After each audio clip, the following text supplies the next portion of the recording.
باب الدهن للجمعة، جمعہ کے دن تیل لگانا. حدثنا آدم قال حدثنا ابن ابی ذئب عن سعید المقبری قال اخبرنی ابی عن ابن ودیعہ عن سلمان الفارسی قال قال النبی صلی اللہ علیہ وسلم، آپ صلی اللہ علیہ وسلم نے فرمایا، لا یغتسل رجل یوم الجمعۃ، نہیں غسل کرتا کوئی شخص جمعے کے دن، ویتطہر ما استطاع من طہر، اور پاک ہوتا ہے جو استطاعت رکھتا ہے پاک ہونے میں یعنی صفائی کرنے میں، وَيَدَّهِنُ مِن دُهْنِهِ، اور تیل لگاتا ہے اپنے تیل میں سے، اور يَمَسُّ مِن طِيبِ بَيْتِهِ، یا خوشبو لگاتا ہے اپنے گھر کی خوشبو میں سے، ثُمَّ يَخْرُجُ، پھر وہ نکلتا ہے، فَلَا يُفَرِّقُ بَيْنَ اثْنَيْنِ، پھر نہیں وہ جدائی ڈالتا دو لوگوں کے درمیان، ثُمَّ يُصَلِّي، پھر وہ نماز پڑھتا ہے، مَا كُتِبَ لَهُ، جو اس کے لیے قسمت میں ہو، ثُمَّ يَنصِتُ، اور پھر چپ رہتا ہے، اذا تکلم الامام، جب امام بول رہا ہوتا ہے، الا غفر له، یہ جو پہلے لا آیا نا اس کی نفی کر رہا ہے یہ الا، مگر یہ کہ اس کے لیے بخش دیے جاتے ہیں ما بینہ و بین الجمعۃ الاخرى، جو اس جمعے اور دوسرے جمعے کے درمیان گناہ ہو چکے ہوں. اب اس میں کیا کیا چیزیں پتہ چلتی ہیں کہ جمعے کا حق کیا کیا ہے. نمبر 1 غسل کرنا، نمبر 2 خوب صفائی کرنا اپنی، یعنی صرف غسل کی بات نہیں آئی بلکہ یہ تطہر ما استطاع من طہر، یعنی ڈیپ اپنی اچھی طرح صفائی کرنا، اور پھر وَيَدَّهِنُ مِن دُهْنِهِ، یعنی تیل وغیرہ لگانا، جس سے ظاہر ہے کہ اس زمانے میں میک اپ کے لیے تیل ہی جیسی چیز تھی، یا اپنے آپ کو مزید چمکانے کے لیے، جبکہ اب اور بھی چیزیں ایجاد ہو چکی ہیں. مراد اس میں یہ ہے کہ اپنے صفائی اور میک اپ وغیرہ کا خیال کرنا. او یمس من طیب بیتی، اپنے گھر والوں کی خوشبو میں سے کچھ لگانا. عموماً یہ ہوتا ہے کہ عورتیں ذرا خوشبو وغیرہ سمیٹ کے حفاظت سے رکھتی ہیں اور مردوں کو لگانے کے لیے انہی سے مانگنی پڑتی ہے، تو اس لیے کہا گیا من طیب بیتی. ثم یخرج، پھر وہ تیار ہو کے ٹھیک ٹھاک صاف ستھرا خوشبو لگا کے تیل لگا کے صاف کپڑے پہن کے نکلتا ہے. اور مسجد میں اب جا کے کچھ حقوق مسجد کے ہیں کہ جب جا کے بیٹھے تو دو بیٹھے ہوں کے بیچ میں نہ گھس کے بیٹھے. ہو سکتا ہے ان دونوں کی دوستی ہو، وہ دونوں ایک دوسرے کے پاس بیٹھنا پسند کرتے ہوں، لہذا ان کے اندر مت گھسے، یعنی ان کے درمیان جدائی نہ ڈالے. ثم یصلی، پھر نماز پڑھے، ما کتب لہ، جو بھی اس کی قسمت میں ہے نماز پڑھنا. ثم ینصت، پھر چپ بیٹھے. کب؟ اذا تکلم الامام، جب امام کلام کر رہا ہو. تو ایسا شخص جو اس ادب اور احترام کے ساتھ جمعے کی نماز ادا کرتا ہے، اس کے لیے وعدہ ہے کہ پھر اس کے 1 ہفتے کے گناہ معاف ہو جاتے ہیں. یعنی یہاں پر جمعے کا اہتمام جو ہے اس کی خاص طور پر تعلیم دی جا رہی ہے، اور عورتوں کو خوشبو وغیرہ بھی پاس رکھنے کی تعلیم ہے. حدثنا ابو الیمان قال اخبرنا شعیب عن الزہری قال طاووس قلت لابن عباس ذكروا ان النبي صلى الله عليه وسلم قال اغتسلوا يوم الجمعة واغسلوا رؤوسكم، جمعے کے دن نہاؤ اور اپنے سر بھی دھو، یعنی کوئی صرف نیچے نیچے کا حصہ نہا کے نہ آ جائے بلکہ سر بھی دھوئے. وَإِن لَمْ تَكُونُوا جُنُبًا، اگرچہ تم جنبی نہ ہو، کیونکہ عموماً انسان جنابت کی حالت میں سر دھونے کا اہتمام کرتا ہے، لیکن فرمایا کہ جمعے کے دن بھی سر دھو. اسی لیے پچھلی حدیث میں آیا کہ ایسا غسل کرے جیسے جنابت کے لیے کیا جاتا ہے. وَأَصِيبُوا مِنَ الطِّيبِ، اور خوشبو لگاؤ. قال ابن عباس اما الغسل فنعم اما الطیب فلا ادری.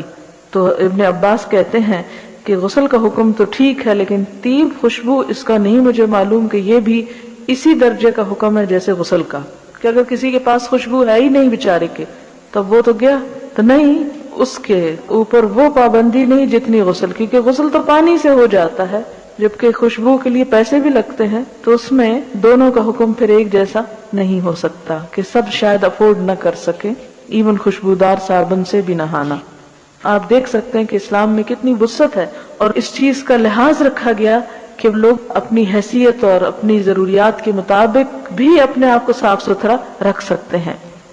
حدثنا ابراہیم بن موسیٰ قال اخبرنا ہشام ان ابن جریج اخبرهم قال اخبرني ابراہیم بن میسرہ عن طاووس عن ابن عباس رضی اللہ عنہما انه ذکر قول النبی صلی اللہ علیہ وسلم فی الغسل یوم الجمعہ فقلت لابن عباس ایمس طیبا، میں نے ابن عباس سے کہا کہ کیا خوشبو لگائے، او دہنن یا تیل، ان کان عند اہلہ، اگر اس کے گھر والوں کے پاس ہو. فقال لا اعلمہ، تو کہتے ہیں یہ مجھے معلوم نہیں. باب یلبس احسن ما یجد، پہنے عمدہ لباس جو وہ پاتا ہے، یعنی جمعے کے دن عام لباس سے بہتر لباس پہننے کی بات. حدثنا عبداللہ ابن یوسف قال اخبرنا مالک عن نافع عن عبداللہ ابن عمر ان عمر ابن الخطاب رأى حلة سیراء عند باب المسجد. عمر بن خطاب نے مسجد کے دروازے کے پاس ایک ریشمی جوڑا بکتے ہوئے دیکھا. حلتن ایک جوڑا یا ایک ڈریس اوپر والا، سیراء ریشمی، عند باب المسجد مسجد کے دروازے کے پاس. فقال یا رسول اللہ، حضرت عمر کہتے ہیں اے اللہ کے رسول صلی اللہ علیہ وسلم، لو اشتریت هذه، اگر آپ اس کو خرید لیں، فلبستها یوم الجمعہ، اور آپ اس کو جمعے کے دن پہنا کریں، وللوفد، اور جب وفد آتے ہیں آپ کے پاس مختلف ملکوں کے اس وقت پہنے، اس قدموا علیک، جو آپ کے پاس آئیں.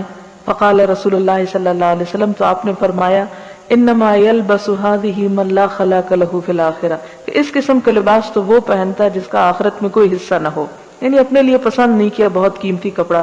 ثم جاءت رسول اللہ صلی اللہ علیہ وسلم منها حلل، پھر آپ صلی اللہ علیہ وسلم کے پاس ایسے جوڑے آئے، یعنی کسی بادشاہ نے بھجوائے ہوں گے یا کہیں سے بھی آئے.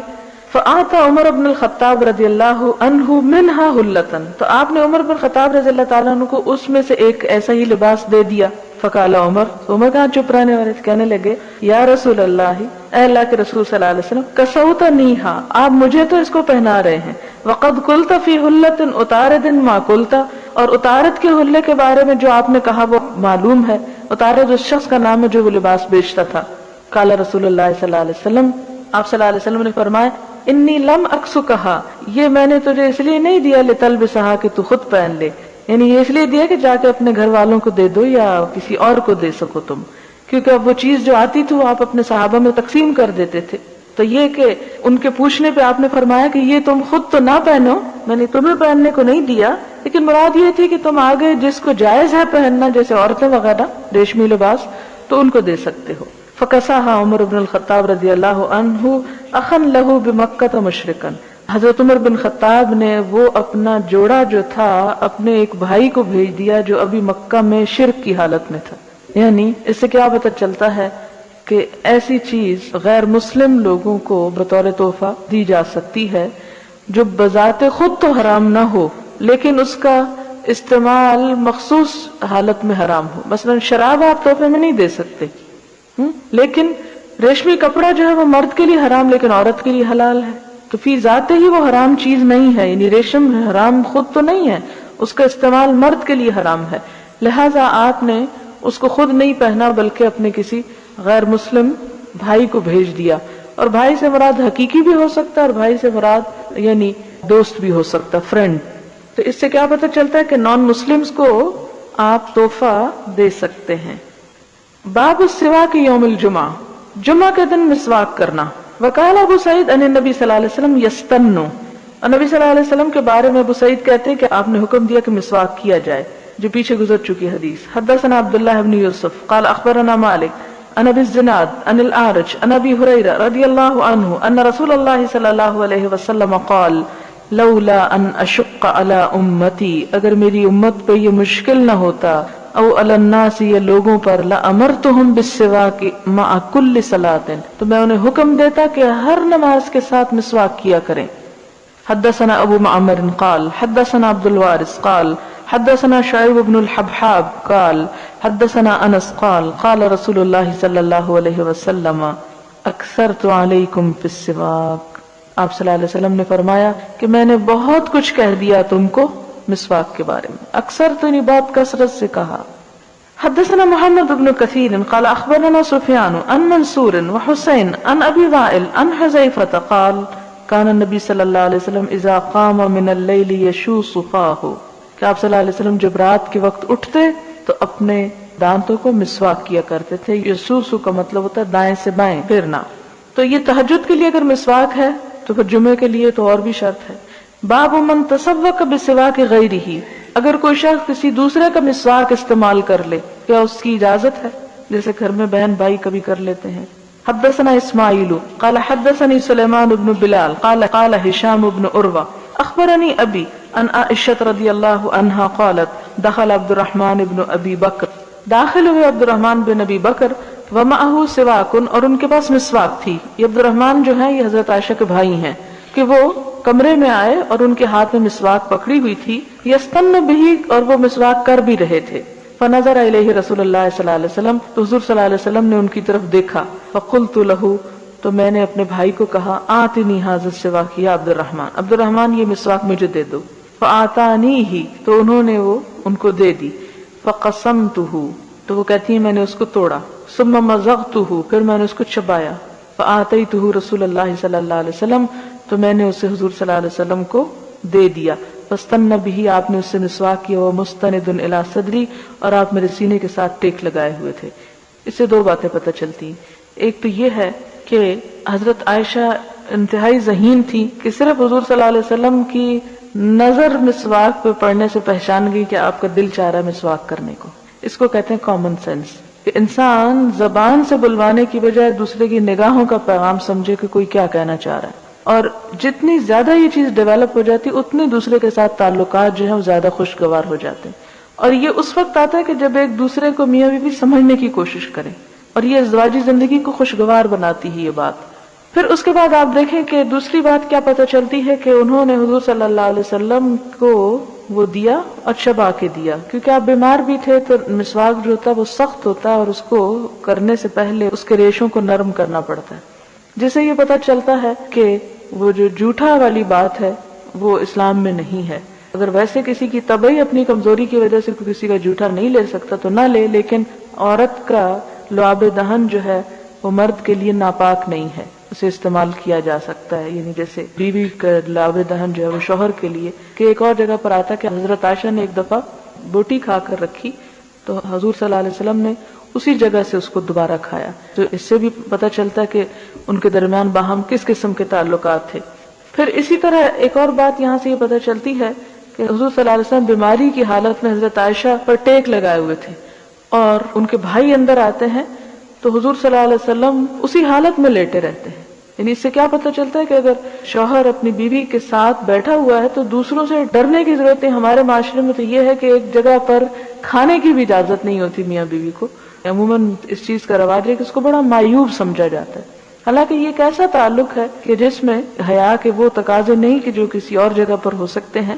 اس لیے اس قسم کی چیزیں پیدا کر کے ایک مصنوعی ماحول پیدا کرنا اور یہ ظاہر کرنا، بظاہر اجنبی نظر آنا کہ جی ہمارا تو آپس میں کوئی تعلق ہی نہیں ہے اور ہم تو ایک دوسرے کے لگتے ہی کچھ نہیں ہیں، تو یہ چیزیں جو ہیں یہ شاید اس لیے کہ عموماً ہمارے ہاں ساس یا نندے وغیرہ یا اور رشتہ دار جیلس ہو جاتے ہیں تو پھر اس کو اوائڈ کرنے کے لیے کہ نظر نہ لگ جائے تعلقات کو، تو اس لیے شاید یہ ساری چیزیں کی جاتی ہیں. ہمارا آن دا ہول ایک معاشرے کا ٹرینڈ ہے. لیکن ہم دیکھتے ہیں کہ حضور صلی اللہ علیہ وسلم اور ازواج مطہرات کٹھر پاس بھی بیٹھے ہوئے ہیں، اگر ایک دوسرے پہ ٹیک بھی لگائے ہوئے ہے تو اس کو معیوب نہیں سمجھا گیا. اور دوسری بات یہ تھی کہ خاص طور پر آپ صلی اللہ علیہ وسلم کی طبیعت بھی خراب تھی. ہمارے یہاں تو اگر بیمار بھی کوئی ہو تو شوہر کو پاس جانے کی اجازت نہیں، کہ اس کو مائنڈ کیا جاتا ہے کہ بس یہ تو بیوی کی خدمت کیے چلے جا رہا ہے. حالانکہ اسلام میں بیوی کی کیئر کرنا اور اس کا اظہار کرنا جو ہے یہ ایک پسندیدہ چیز ہے، ناپسند نہیں. ایسے جو رکاوٹیں ہم نے معاشرے کے اندر قائم کر رکھی ہیں کہ شوہر اور بیوی کسی کے سامنے بات ہی نہ کریں، اور بات کریں تو وہ برا منایا جاتا ہے یا اس کو بے حیائی سمجھا جاتا ہے، تو یہ بے حیائی میں نہیں آتا. ایک طبعی نیچرل جو ایک دائرے کے اندر یا حدود کے اندر رہ کے جو تعلق ہے دونوں کے درمیان، اسلام نے اسے نہیں روکا. یہ رکاوٹیں ہمارے معاشرے کی پیدا کردہ ہیں. یہ انہوں نے لکھ کے بھیجا کہ جدید تحقیق کے مطابق مسواک کے عرق میں ایسے کیمیکلز موجود ہیں جو اینٹی سیپٹک اور اینٹی کینسر ہوتے ہیں. اسی لیے آپ صلی اللہ علیہ وسلم نے بہت کثرت کے ساتھ اس کا ذکر فرمایا. باب ما یکرہ فی صلاۃ الفجر یوم الجمعہ، جمعہ کے دن صبح کی نماز میں کیا صورت پڑھی جائے. حدثنا ابو نعیم قال حدثنا سفیان عن سعد بن ابراہیم عن عبد الرحمن هو ابن ہرمز الاعرج عن ابی ہریرہ رضی اللہ عنہ قال کان النبی صلی اللہ علیہ وسلم یقرأ فی الفجر یوم الجمعہ الف لام میم تنزیل، کہ حضور صلی اللہ علیہ وسلم جمعہ کے دن فجر کی نماز میں کیا پڑھتے تھے؟ الف لام میم سجدہ، تنزیل الکتاب من اللہ، یہ سورۃ سجدہ کی بات ہے. اور دوسری رکعت میں وَهَلْ أَتَىٰ عَلَى الْإِنسَانِ حِينٌ مِّنَ الدَّهْرِ لَمْ يَكُنْ شَيْئًا مَّذْكُورًا. آپ دیکھیں کہ ان صورتوں میں زمین کی تخلیق انسان کی تخلیق اور قیامت وغیرہ کا ذکر ہے. اور ایک اور حدیث میں آتا ہے کہ یہ سب کچھ جمعہ کے دن ہوا. تو اس مناسبت سے شاید آپ ان صورتوں کا انتخاب کرتے تھے کہ انسان ان دنوں میں اس چیز کو دہرا لے، یاد کر لے. باب الجمعۃ فی القری والمدن، بستیوں اور شہروں میں جمعہ پڑھنا. یعنی جمعہ کی نماز کسی گاؤں میں بھی ہو سکتی ہے اور شہر میں بھی ہو سکتی ہے. یعنی اس تکلیف میں نہیں ڈالا گیا کہ اگر کوئی کسی گاؤں میں رہتا ہے یا چند گھر ہیں وہاں پر تو وہ ٹریول کر کے شہر ہی پہنچے تو جمعہ پڑھ سکتے نہیں. اگر وہ لوکلی جمعہ ارینج کرنا چاہتے ہیں تو کر سکتے ہیں. اب جیسے آپ دیکھیں ہمارے ہر سیکٹر کی مسجد میں جمعہ ہو رہا ہوتا ہے، بلکہ ہمارے ہاں تو ایک گلی میں 2 جمعے بھی ہو رہے ہوتے ہیں. حدثنا محمد بن المثنى قال حدثنا ابو عامر العقدی قال حدثنا ابراہیم بن الطہمان عن ابی جمرۃ الضبعی عن ابن عباس انه قال ان اول جمعة جمعت بعد جمعة في مسجد رسول الله صلی اللہ علیہ وسلم في مسجد عبد القیس بجواثہ من البحرین. حضرت ابن عباس کہتے ہیں کہ پہلا جمعہ جو جمعہ ہوا مسجد نبوی کے علاوہ وہ مسجد عبد القیس میں ہوا جو جواثہ کے مقام پر تھی. جواثہ جگہ کا نام ہے اور جواثہ کہاں ہے؟ یہ بحرین کا علاقہ ہے، یعنی دور کا علاقہ جہاں پر الگ سے جمعہ پڑھا گیا. یعنی یہ تکلف نہیں کیا گیا کہ وہ سارے لوگ وہاں سے بھی آ کے مسجد نبوی میں ہی پڑھے. اگر یہ شرط عائد ہوتی تو ہم کو بھی ہر جمعے مدینہ جانا پڑتا. حدثنا بشر بن محمد المروزی قال اخبرنا عبد الله قال اخبرني يونس عن الزهري قال اخبرنا سالم ابن عبد الله عن ابن عمر رضی اللہ عنہما قال سمعت رسول اللہ صلی اللہ علیہ وسلم یقول، آپ صلی اللہ علیہ وسلم فرماتے ہیں کلکم راعٍ، تم میں سے ہر شخص نگران ہے، ہر شخص ذمہ دار ہے. وزاد اللیث قال یونس وكتب رزیق ابن حکیم الى ابن شہاب وانا معه یومئذ بواد القرى. کہتے ہیں کہ لکھا رزیق بن حکیم نے ابن شہاب زہری کو اور میں ان کے ساتھ تھا اس دن واد القرى میں تھا ابن شہاب کے پاس. جب ان کو لکھا ہوا آیا هل ترى ان اجمع، تمہارا کیا خیال ہے کہ اگر میں جمعہ پڑھوں؟ ورزیق عامل علی ارض یعملها، اور رزیق جو تھے اپنی زمین میں یعنی دور دراز علاقہ تک کھیتی باڑی کرتے تھے. وفیہا جماعۃ من السودان، اور ان میں کچھ حبشی لوگ تھے. سودان سود سے ہے، سود عربی میں سیاہ چیز کو کہتے ہیں. سودان سیاہ لوگوں کے رہنے کا ملک یا علاقہ یا لوگوں کا اکٹھ، تو یعنی حبشی لوگ ان کے آس پاس رہتے تھے وغیرہم. ورزیق یومئذ علی ایلہ، اور رزیق ان دنوں میں ایلہ میں تھے یعنی ایلہ کے حاکم تھے. فکتب ابن شہاب، تو انہوں نے ابن شہاب سے ایک فتویٰ پوچھا اور ابن شہاب واد القرى میں تھے. وَأَنَا أَسْمَعُ، اور میں نے سنا يَأْمُرُهُ أَن يُجَمِّعَ، کہ وہ انہیں حکم دے رہے تھے کہ لوگوں کو اسی علاقے میں ملا کے جمعہ پڑھ لو. يُخْبِرُهُ أَنَّ سَالِمًا حَدَّثَهُ، اور ان کو ابن شہاب نے کیا دلیل دے کے بھیجی کہ سالم کون تھے؟ عبداللہ بن عمر کے بیٹے تھے. کہ سالم حدثه ان عبداللہ ابن عمر قال سمعت رسول اللہ صلی اللہ علیہ وسلم یقول، یعنی ابن شہاب الزہری نے حدیث بھی لکھ کے بھیجی ان کے سوال کے جواب میں. کیا؟ کلکم راع وکلکم مسئول عن رعیتہ، کہ ہر شخص نگران ہے اور ہر شخص اپنی رعیت کے بارے میں پوچھا جائے گا. تو یہ حدیث یہاں کیوں لکھ رہے ہیں؟ ان کو بتانے کے لیے کہ جس علاقے میں تم رہ رہے ہو وہاں کے حبشی لوگ جو ہیں وہ تمہاری رعیت ہیں، تم ان کے ذمہ دار ہو، لہذا ان کو جمعہ بھی پڑھا سکتے ہو. الامام راعٍ، امام بھی نگران ہے. الامام، اب یہ مسجد کا امام بھی ہو سکتا ہے اور شہر کا امام بھی. ومسئول عن رعیتہ، وہ بھی اپنی رعیت کے بارے میں پوچھا جائے گا. ورجل راعٍ فی اہلہ، اور ایک شخص بھی اپنے گھر والوں کا نگران ہے. وہو مسئول عن رعیتہ، اور اپنی رعیت کے بارے میں اس سے پوچھا جائے گا. رعیت سے مراد جن کی نگرانی اس پر لازم آتی ہو. والمرأة راعیۃ، عورت بھی نگران ہے. فی بیت زوجہا، اپنے شوہر کے گھر میں. مسئولۃ عن رعیتہا، اس سے اس کی رعیت کے بارے میں پوچھا جائے گا. والخادم راع، نوکر بھی راعی ہوتا ہے، نوکر بھی ذمہ دار ہوتا ہے. کس چیز میں؟ فی مال سیدہ، اپنے آقا کے مال میں. مسئول عن رعیتہ، اور اس سے پوچھا جائے گا اس کی رعیت کے بارے میں کہ جو اس کو کچن کا آٹا، دال، چاول، چینی، گھی دیا تھا اسے ضائع تو نہیں کرتا رہا، اس سے بھی سوال ہوگا. قال وحسبت ان قد قال، اور کہتے ہیں کہ میں یہ سمجھتا ہوں کہ اس نے کہا والرجل راع فی مال ابیہ، اور ایک شخص اپنے باپ کے مال میں بھی نگران ہوتا ہے. وَهُوَ مَسْئُولٌ عَنْ رَعِيَّتِهِ وَكُلُّكُمْ رَاعٍ وَمَسْئُولٌ عَنْ رَعِيَّتِهِ. ہر شخص نگران ہے اور ہر شخص سے اس کی نگرانی میں دی ہوئی چیزوں کے بارے میں پوچھا جائے گا کہ ان کے ساتھ اس نے کتنی ذمہ داری نبھائی اور کتنا ان کا خیال رکھا. اس میں آپ دیکھیں کہ ایک تو یہ ہے کہ ایک انسان کسی بھی حیثیت میں ہے تو وہ نگران ہے، اور ایک یہ ہے کہ اگر اس کے سامنے کوئی بھی نہیں، اکیلا کسی قید خانے میں ہے مثلاً، تو وہ کہے میں تو نگران نہیں ہوں، تو کلکم سے تو نکل گیا نہیں، وہ پھر اپنے ہاتھ پاؤں اور اپنے جسم اور اپنی صلاحیتوں پر نگران ہے، ان کا ذمہ دار ہے. اس سے یہ پوچھا جائے گا کہ اس نے اپنے جسم کا حق کتنا ادا کیا، ان سے اپنی قوتوں سے کیا کام لیا. اسی لیے وہ دعا پڑھتے ہیں نا کہ متعنا باسماعنا وابصارنا وقواتنا، کہ ہماری قوتوں سے بھی ہم کو فائدہ اٹھانے کی توفیق دے، کیونکہ ہم اس پہ نگران بنائے گئے ہیں. باب هل علی من لم یشهد الجمعۃ غسل من النساء والصبیان، کہ عورتوں اور بچوں میں سے جو جمعے کے لیے حاضر نہ ہو کیا وہ بھی نہا لیں. وغیرہم، اور ان کے علاوہ اور لوگ بھی. وقال ابن عمر، ابن عمر کہتے ہیں انما الغسل علی من تجب علیہ الجمعہ. ابن عمر کی رائے یہ ہے کہ جمعے کا غسل اسی پہ واجب ہے جو جمعہ پڑھتا ہو. جو جمعہ نہ پڑھنے جائے، گھر میں رہ رہا ہے، تو وہ اگر غسل نہیں کرتا تو اس کے اوپر وہ پکڑ نہیں ہے. حدثنا ابو الیمان قال اخبرنا شعیب عن الزہری قال حدثني سالم بن عبد الله انه سمع عبد الله بن عمر يقول سمعت رسول الله صلی اللہ علیہ وسلم يقول. عبداللہ بن عمر حضور صلی اللہ علیہ وسلم کی بات بتاتے ہیں کہ آپ نے فرمایا من جاء منکم الجمعۃ فلیغتسل، جو جمعہ پڑھنے آئے اسے چاہیے کہ غسل کرے. اس سے کیا پتہ چلتا ہے کہ بچے، عورتیں، معذور، مسافر، ان پہ جمعہ کا غسل واجب نہیں لیکن افضل ہے، پسندیدہ ہے، کرنا چاہیے. حدثنا عبداللہ بن مسلمہ عن مالک عن صفوان بن سلیم عن عطاء بن یسار عن ابی سعید الخدری رضی اللہ عنہ ان رسول اللہ صلی اللہ علیہ وسلم قال غسل یوم الجمعة واجب على كل محتلم.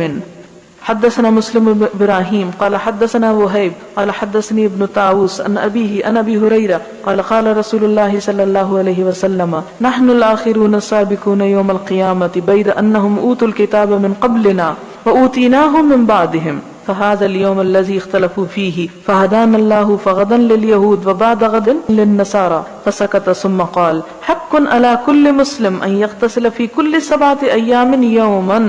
مسلمان پہ لازم ہے کہ 7 دنوں میں ایک دن ضرور نہائے. یغسل فیہ رأسہ وجسدہ، جس میں وہ اپنا سر بھی دھوئے، اپنا جسم بھی دھوئے. رواہ ابان بن صالح ان مجاہد ان طاووس ان ابی ہریرہ قال قال النبی صلی اللہ علیہ وسلم للہ تعالی علی کل مسلم، اللہ تعالی کا حق ہے ہر مسلمان کے ذمہ. کیا؟ حق ان یغتسل فی کل 7 ایام یوما، کہ 7 دنوں میں ایک دن تو ضرور نہائے. تو اس سے کیا پتہ چلتا ہے کہ عورتیں بھی نہائیں، یعنی جمعے کے دن، خواہ انہوں نے جمعہ نہیں بھی پڑھنا. یعنی عام دنوں میں بھی نہا سکتے ہیں لیکن وہ ثواب نہیں ملے گا جو جمعے کے دن کے نہانے کا ہے. اب چھٹی نہیں تو کیا کریں. حدثنا عبداللہ بن محمد حدثنا شباب حدثنا ورقاء عن عمرو بن دینار عن مجاہد عن ابن عمر عن النبی صلی اللہ علیہ وسلم قال اذنوا للنساء باللیل الى المساجد. آپ نے فرمایا عورتوں کو رات کے وقت بھی مسجد آنے کی اجازت دو. حدثنا یوسف بن موسیٰ حدثنا ابو اسامہ حدثنا عبید اللہ بن عمر عن نافع عن ابن عمر قال كانت امرأة لعمر تشهد صلاة الصبح والعشاء في الجماعة في المسجد. حضرت عمر کی ایک بیوی صبح اور عشاء کی نمازوں میں مسجد میں حاضر ہوتی تھی. فقیل لها لم تخرجین، اس سے کہا گیا تم کیوں جاتی ہو. وقد تعلمین، حالانکہ تجھے پتا ہے ان عمر یکرہ ذالک، کہ عمر اس کو ناپسند کرتے ہیں. ویغار، اور غیرت کھاتے ہیں. قالت، کہنے لگی وما یمنعہ ان ینہانی، اور ان کو کس نے روکا ہے کہ مجھے روکیں، وہ پھر مجھے روکتے کیوں نہیں، روک لیں مجھے. قال یمنعہ قول رسول اللہ صلی اللہ علیہ وسلم، انہوں نے کہا کہ انہیں حضور صلی اللہ علیہ وسلم کا فرمان روکتا ہے کہ آپ نے چونکہ منع کیا ہے مردوں کو اس لیے وہ منع نہیں کر سکتے. کیا فرمان ہے آپ کا؟ لا تمنعوا اماء اللہ مساجد اللہ، اللہ کی بندیوں کو اللہ کی مسجدوں میں حاضر ہونے سے مت روکو. اور اسی پر قیاس کر سکتے ہیں علم کے لیے نکلنا، اور خاص طور پر دین کے علم کے لیے، اور عبادت بھی اس میں شامل ہو جاتی ہے. اس لیے بہت سے عورتیں پوچھتی ہیں ہمارے شوہر اجازت نہیں دیتے، ہماری ساس اجازت نہیں دیتی کہ ہم پڑھنے کو نکلیں، تو کیا اگر ہم پھر بھی نکل آتے ہیں تو گناہگار ہیں؟ گناہگار نہیں ہیں. ہاں کوشش کریں طریقے سے انہیں منا بھی لیں ساتھ، اور یہاں حضرت عمر کا کیا پتہ چلتا ہے؟ غیرت، غصہ، خاندانی وجاہت، رسم و رواج سب اپنی جگہ، لیکن اللہ کے رسول صلی اللہ علیہ وسلم کی بات اپنی جگہ. یعنی اندر سے کھول رہے ہیں، روکتے نہیں ہیں بیوی کو. کیوں نہیں روکتے؟ کہ اللہ کے رسول صلی اللہ علیہ وسلم نے منع کیا ہے. یہ ہے اصل ایمان. باب الرخصتی، رخصت. ان لم يحضر الجمعۃ فی المطر، اگر کوئی بارش کی وجہ سے جمعے میں نہ جائے، یعنی اس چیز کی اجازت ہے. حدثنا مسدد قال حدثنا اسماعیل قال اخبرني عبد الحمید صاحب الزیادی قال حدثنا عبد الله بن الحارث ابن عم محمد بن سیرین قال ابن عباس لمؤذنه في يوم مطیر.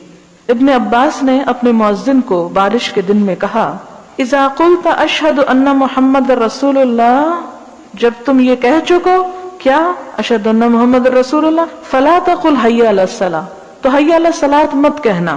قل صلوا فی بیوتکم، کہنا کہ اپنے گھروں میں نماز پڑھو. فکأن الناس استنکروا، تو گویا لوگوں نے اس کو ناپسند کیا، تعجب ہوا ان کو. قال فعلہ من هو خیر منی، تو انہوں نے کہا کہ یہ بات اس شخص نے بھی کی تھی جو مجھ سے زیادہ اچھے تھے. ان الجمعۃ عظمۃ، کہ جمعہ تو فرض ہے. وانی کرہت ان اخرجکم، لیکن مجھے ناپسند ہوا کہ میں تمہیں گھروں سے نکالوں. فتمشون فی الطین والدحض، کہ تم نکلو مٹی میں اور کیچڑ میں، پھسلنے میں. دحض کا مطلب ہوتا ہے پھسلنا، یعنی پھسلن میں نکل کے پھسل کے گرو. اس سے بہتر ہے کہ گھر میں ہی نماز پڑھ لو. لیکن اگر سڑکیں مٹی کی نہ ہو اور پھسلنے کے ڈر نہ ہو، ویسے ہی بارش ہو رہی ہے اور پکی سڑک ہے، چھتری بھی اویلیبل ہے، تو اس صورت میں گھر نہیں بیٹھنا چاہیے، جمعے کے لیے چلے جانا چاہیے. یہ صرف اس صورت میں کہ جب جانا خطرناک ہو، گرنے کا، چوٹ کھانے کا، ہڈی توڑانے کا ڈر ہو. باب من این تؤتی الجمعہ، کہاں کہاں سے جمعہ کے لیے آیا جا سکتا ہے، کتنی دور سے جمعہ کے لیے آنا چاہیے. وعلی من تجب، کس پر واجب ہے؟ لقول اللہ تعالی، کیونکہ اللہ تعالیٰ کا فرمان ہے، اذا نودی للصلاۃ من یوم الجمعۃ فسعوا الی ذکر اللہ، کہ جب جمعہ کے دن آواز دی جائے تو اللہ کے ذکر کی طرف دوڑو. وقال عطا کہتے ہیں، اذا کنت فی قریۃ جامعۃ، اگر تم ایک ایسی بستی میں ہو کہ جو بڑی ہے، فنودی بالصلاۃ من یوم الجمعہ، تو پھر جمعے کے دن آواز دی جائے، فحق علیک ان تشہدھا، تو تمہارے ذمہ لازم ہے کہ تم حاضر ہو جاؤ اس میں. سمعت النداء او لم تسمعہ، خواہ تم آواز سنو یا نہ سنو. یعنی جس بستی میں ایک بڑی مسجد موجود ہے اور پتہ ہے وہاں جمعہ ہوتا ہے، لیکن گھر اتنے ہیں کہ ساؤنڈ پروف دیواریں اور ساؤنڈ پروف کھڑکیاں لگائی ہوئی ہیں، ڈبل گلیزنگ کی ہوئی ہے کہ آواز اندر آ ہی نہ سکے، تو ایسی صورت میں اگر پتہ ہے وقت کا تو چلے جانا چاہیے. یعنی یہ عذر کافی نہیں کہ جی اللہ تعالیٰ نے فرمایا کہ جب آذان سنو تو جمعہ پڑھنے، ہم نے آذان ہی نہیں سنی اس لیے کیا کرتے. وکان انس رضی اللہ عنہ فی قصرہ، حضرت انس رضی اللہ تعالیٰ عنہ اپنے گھر میں ہوتے، اور قصر ہوتا ہے یعنی محل، یعنی بڑا سا گھر تھا. احیانا یجمع احیانا لا یجمع، کبھی جمعے کو آتے کبھی نہ آتے. وہو بالزاویہ، کیونکہ اس وقت وہ زاویہ جگہ پر تھے، علی فرسخین، جو بصرے سے 6 میل دور تھا. یعنی 6 میل دور سے آنے کی وجہ سے، یعنی جس جگہ وہ رہ رہے تھے وہ شہر سے 6 میل دور تھا جہاں آواز نہ آتی، اور ان دنوں گھڑیاں نہیں ہوتی تھی کہ ان کو پتہ چل جائے. اور بعض اوقات بارش بادل ایسے ہوتے تھے کہ ان کو نہیں سمجھ آتی ہوگی اس لیے وہ نہیں آتے ہوں گے، اور جب ان کو پتہ چل جاتا ہوگا کہ ٹائم ہونے والا ہے تو وہ پہنچ جاتے تھے. اس کا یہ مطلب نہیں کہ وہ چونکہ قصر میں رہنے لگ گئے تھے اس لیے انہوں نے کہا اب تو میں قصر سے انجوائے کروں اور میں اس سے متمتع ہوں اور جمعہ کیا پڑھنا. نہیں، مراد یہ ہے کہ اگر کوئی شخص اتنا دور ہے کہ جس کو اذان کی آواز بھی نہیں جاتی اور بھی کوئی ایسا طریقہ نہیں کہ معلوم کر سکے، تو ایسا شخص اگر رہ جاتا ہے جمعے سے تو اکیلے تو جمعہ نہیں پڑھا جا سکتا، جمعہ تو جماعت میں ہی ہوتا ہے، تو اس لیے اس پر کوئی حرج نہیں. حدثنا احمد بن صالح قال حدثنا عبد الله بن وهب قال اخبرني عمرو بن الحارث عن عبيد الله بن ابي جعفر ان محمد بن جعفر بن الزبير حدثه عن عروة بن الزبير عن عائشة زوج النبي صلى الله عليه وسلم قالت كان الناس، تھے لوگ، ينتابون يوم الجمعة، باری باری حاضر ہوتے جمعے کے دن، من منازلهم، اپنے گھروں سے، والاوالی، اور بلند جگہوں سے، فيأتون في الغبار، تو آتے تھے وہ غبار میں، یصیبہم الغبار والعرق، کہ ان کے اوپر مٹی اور پسینہ ہوتا، فیخرج منہم العرق، تو ان کا پسینہ نکل رہا ہوتا. فاتی رسول اللہ صلی اللہ علیہ وسلم انسان منہم وہو عندی، آیا آپ کے پاس ان میں سے کوئی انسان حالانکہ آپ میرے پاس بیٹھے ہوئے تھے. فقال نبی صلی اللہ علیہ وسلم، تو آپ صلی اللہ علیہ وسلم نے فرمایا، لو انکم تطہرتم لیومکم ھذا، اگر تم اپنے اس دن کے لیے صفائی کر لو تو بہتر ہے، یعنی پسینے اور غبار میں اٹے ہوئے نہ آؤ بلکہ طہارت کا اہتمام کر کے آؤ۔ اللہ یہ کہ ایسی دور مسجد، اب بعض اوقات آپ دیکھیں کہ مکہ میں جب آپ جمعہ پڑھنے کے لیے جاتے ہیں تو گاڑیاں بہت دور پارک کرنی پڑتی ہیں، اور بعض اوقات شدید گرمی بھی ہوتی ہے کہ آپ گھر سے نہا کے بھی نکلے ہیں تو مسجد تک پہنچنے میں آپ دوبارہ اسی طرح پسینے میں آلود ہو جاتے ہیں، پھر وہ قابل معافی ہے۔ لیکن اگر گھر سے ہی نہیں نہا کے نکلے کہ جی رستے میں پسینہ آ جانا ہے، کیا فائدہ نہانے کا، تو ایسا عذر قابل قبول نہیں۔ بابن وقت الجمعہ اذا زالت الشمس، جمعہ کا وقت کب ہے؟ جب سورج کو زوال ہو جائے۔ وکذالک یذکر عن عمر، عمر رضی اللہ تعالیٰ عنہ سے بھی یہی روایت ہے، وعلی ونعمان بن بشیر وعمر بن حریث رضی اللہ عنہم۔ حدثنا عبدان قال اخبرنا عبد الله قال اخبرنا يحيى بن سعيد انه سأل عمرة عن الغسل يوم الجمعة، کہ انہوں نے عمرہ سے جمعے کے دن کے غسل کے بارے میں پوچھا۔ فقالت، تو کہنے لگی، قالت عائشہ رضی اللہ عنہا، حضرت عائشہ کہتی ہیں، کان الناس مہانۃ انفسہم، لوگ اپنے ہاتھوں سے کام کاج کیا کرتے تھے، یعنی محنت کرتے تھے۔ یہ ہا کی محنت نہیں بلکہ ان کا پیشہ یعنی کاریگری تھی۔ وکانوا اذا راحوا الى الجمعہ، جب جمعہ کو جاتے راحوا فی ہیئتہم، تو اسی حالت میں چلے جاتے، یعنی جس حال میں کوئی مزدوری کام کاج کر رہے ہوتے تھے، کاریگری کر رہے ہوتے تھے، جیسے لکڑی کا کام کر رہے ہیں تو وہیں چھوڑا اور جمعہ پڑھنے نکل گئے۔ فقیل لهم لو اغتسلتم، تو ان سے کہا گیا کہ اگر تم غسل کرتے تو زیادہ بہتر تھا۔ یعنی انسان کو اپنا کام چھوڑ کے ویسے ہی منہ اٹھا کے نہیں چل پڑنا چاہیے جمعہ پڑھنے کو، بلکہ اہتمام کے ساتھ، تیاری کے ساتھ جانا چاہیے۔ حدثنا سریج بن النعمان قال حدثنا فلیح بن سلیمان عن عثمان ابن عبد الرحمن ابن عثمان التیمی عن انس بن مالک رضی اللہ عنہ ان النبی صلی اللہ علیہ وسلم کان یصلی الجمعہ حین تمیل الشمس، آپ صلی اللہ علیہ وسلم اس وقت جمعہ پڑھتے تھے جب سورج ڈھلتا ہی تھا، یعنی فوراً جلدی پڑھ لیتے تھے۔